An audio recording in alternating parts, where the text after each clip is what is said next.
Welcome back. It is time to talk all things Picola football here on the Flow Friday Sports Show. Into the Picola and District Football League we go, where Tim McCormack, our correspondent, joins me once again. Tim, lovely to have you with us. How are you? Yeah, very well, mate. Very well. Well, football in the Picola and District Football League never sleeps. A lot going on, and we're gearing up for what's going to be a pretty exciting end to the season. But no games this weekend, so plenty to chat about still from last weekend. Let's get into it.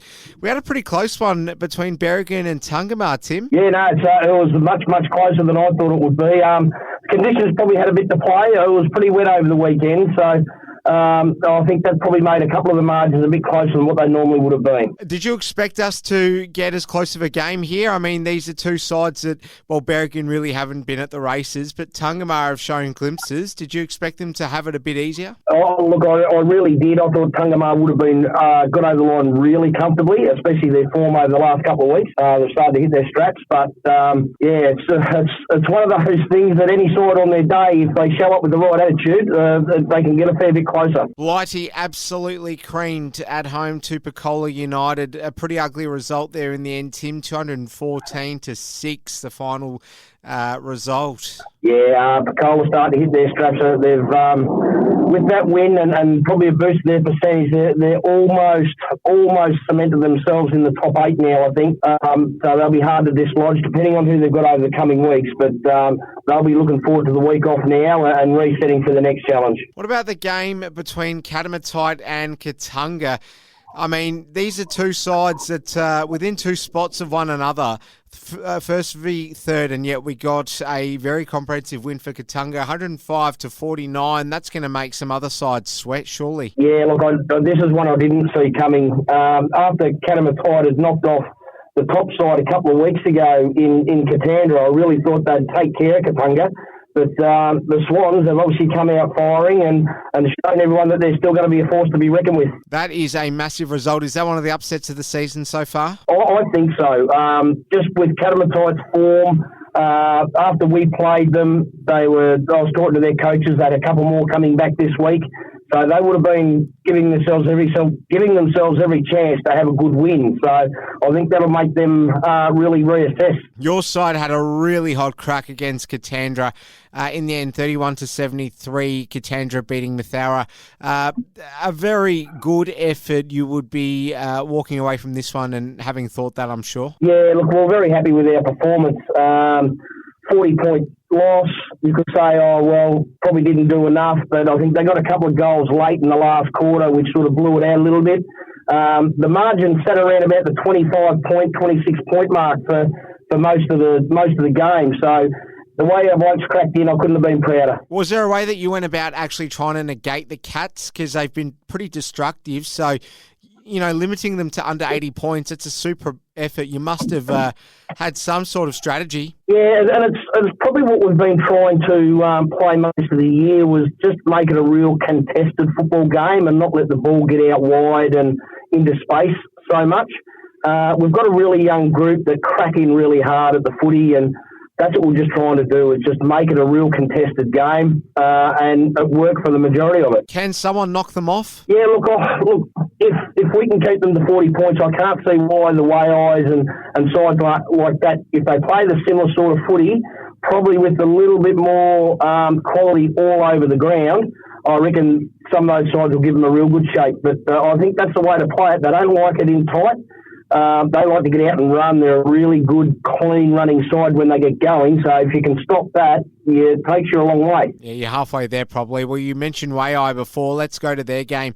Not really too much of a challenge for them in the end, but Rennie, the opposition, kicking a total of 37. Way-Eye, though, 148 their final score that they posted. So a day out for the Bombers. Yeah, look, they're now getting ready for the pointy end of the season now, so they're really starting to hit their form.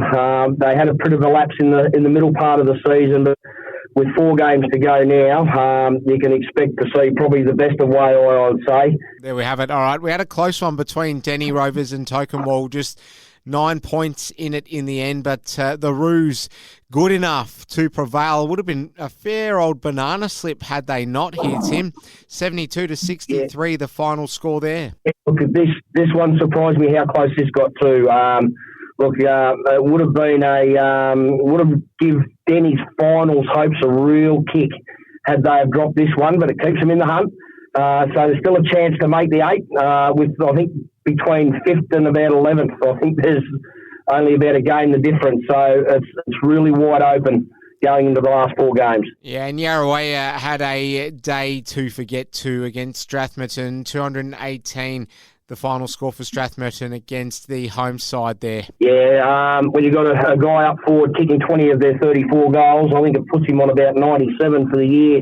Tim Luby, they're always going to be hard to beat. If he gets the opportunities, he puts most of them through. So he's obviously had a day out against the hapless Yarrawaya side. All right, you mentioned the ladder before. Let's look at that. Katandra top, Strathmerton now second, Canamatite third, Waiai fourth, Katunga fifth, Picola United sixth, Denny Rovers seventh, Tungama eighth, Mathara ninth, Deruderi 10th, Berrigan 11th, Rennie in 12th, Tokemwall in 13th, Blighty in 14th, and the bottom side Yarrawaya yet to pick up a point so far this season, or a win I should say, and they're at the foot of the ladder. So Tim, I don't know, you mentioned how close it is.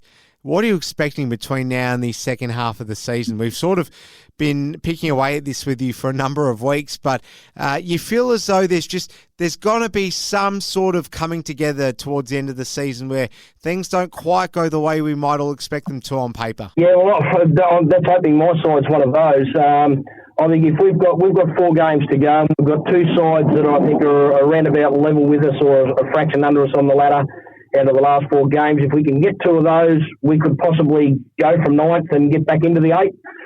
But also that's going to rely on other games going our way as well.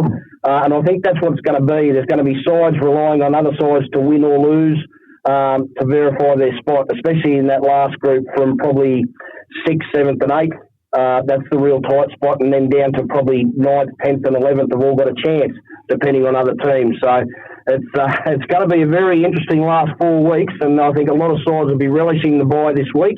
Hopefully kick off the last 4 rounds with full lists to pick from. And if you don't mind me asking, in case it's not invasive, what are you going to be doing over the weekend with no football? Is there any plan for the guys to go and do their own thing, perhaps fitness-wise or scratch matches, internals, anything going on, Tim? Training is normal for the week, and we're just leaving. We've set down a little bit of a program for one day over the weekend for guys to do a bit of their own stuff, just so that we don't slip. You don't have to be off the boil much to get your pants pulled down. So we want bikes ready to go, and hopefully with no game this weekend, we've got everyone on the track on Tuesday night to get ready for Strathmerton the following week. There we have it. Tim McCormack, enjoy the weekend off, and thanks very much for your time. No worries, mate. Thanks very much.